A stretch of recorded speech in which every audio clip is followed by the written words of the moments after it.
hei malaikat pangbejakeun ku anjeun ka eta jalma nu ibadah 70 tahun.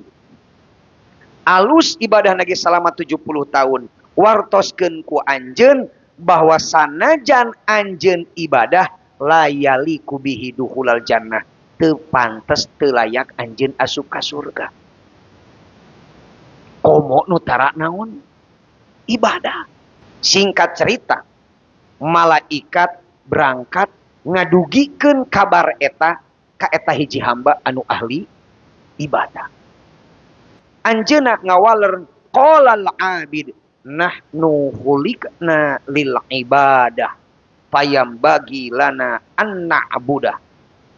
Malaikat pangersa abdi mah diciptakeun teh lain hayang surga. Diciptakeun teh abdi mah lain hayang asup ka surga. Tapi diciptakeun abdi teh lil ibadah, pikeun ibadah ka Allah Subhanahu wa taala.